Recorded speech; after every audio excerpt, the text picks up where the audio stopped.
म्हज्या तरणाटेपणांतली गजाल.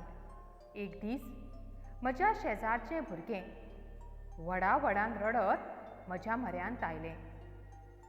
हांवें म्हळें, कितें जालें? ताणें म्हाका रडत जाप दिली, मम्मीन म्हाका मारलें. ताका उगी करचे खातीर हांवें म्हळें, उगी तूं, म्हजें बाय शाणें. आमी 2 घरां बांदया. एक घर शेणाचें तर दुसरें मेणाचें. शेणाच्या घरांत तुजे मम्मीक दवरुया आनी मेणाच्या घरांत आमी दोगांय रावुया. त्या भुरग्यान उत्सुकतायेन म्हळें, कित्याक? हांवें ताका सांगलें, मोठो पावस येतलो तेन्ना शेणाचें घर मोडटलें आनी तुजी मम्मी उदका वांगडा व्हांवून वतली. त्या भुरग्यान झप्प करून म्हळें, तूं कुसकें, म्हजी मम्मी म्हाका जाय. खरेंच आवय बगर भुरग्यांक आनीक कितेंच नाका. आवयच्या मोगाची ऊब भुरग्यांक धादोशी करता. 9 म्हयने भुरग्याक आपल्या कुशव्यान सांबाळून जल्म दिले उपरांत लेगीत स्वता हो संवसार सोडून वच मेरेन आवयची भुरग्या खातीर आशिल्ली माया मातूय उणी जायना. तर आयज आवयची तुस्त करपी 8वी यत्तेची कविता शिकतले. कवितेचें नांव म्हजी आवय. मुठभर आसा तातूंतलें बोटभर तुका घे, म्हणपी म्हजी आवय. मुठभर म्हळ्यार आपले कडेन थोडेंच आसा, तातूंतलें लेगीत, थोड्यांतलें थोडें लेगीत गरजेवंतांक दिवपी अशी दुसऱ्यांच्या आदाराक धांवून वचपी कवीची आवय. शेजाऱ्यालो कोयर काय आपणालो कोयर हाचेर विचार करिनासतना सान्न मारपी म्हजी आवय.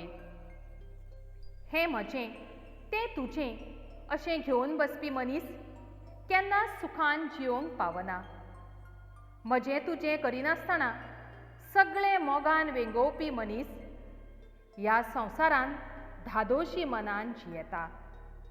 हेच धादोसकायेन भरिल्ली कवीची आवय. हो कोयर म्हजो आनी तो तुजो असो विचार करिनासतना कोयराचो धादोशी मनान व्हड मनान इलाज करपी अशी ही कवीची आवय. कांय ना म्हणटल्यांचो रितो पोसो, आसा म्हणटल्यागेर सदांच घसघसो अशा मनाची म्हजी आवय. जिणेचें खरें सत. जो मनीस आपणा कडेन कांयच ना म्हूण पिरंगता तो पिरंगत उरता आनी फुडें कांयच करूंक पावना. पूण जो मनीस आपले कडेन आसा ह्या सकारात्मक विचारान जियेता तो सदांच खुशाल आसता. तो देवाच्या आशिर्वादान आनीक आनीक मेळयत आसता. अशाच विचारान सदांच आपले कडेन आसा ह्या आत्मविस्वासान चलपी कवीची आवय. सदांच दुसऱ्यांक हांसत्या तोंडान दान करपी कवीची आवय. वाड्यावेल्या भुरग्यांची माई ती म्हजी आवय. कवीची आवय अशा ह्या साबार गुणांनी नटिल्ली आसा. देखून वाड्यावयले सगळे भुरगे तिका मायेन, मोगान आनी रेस्पेदान माई म्हणटात. भरिल्ल्या तोरांचें रुचीक लोणचें तशी म्हजी आवय. जशें भरिल्ल्या तोरांचें लोणचें रुचीक आसता, ताचो उगडास काडल्यार जिबेक उदक सुट्टा. तें लोणचें तिखट आसून भोव रुचीक लागता. आनीक आनीक खायन दिसता. तशी ही कवीची आवय.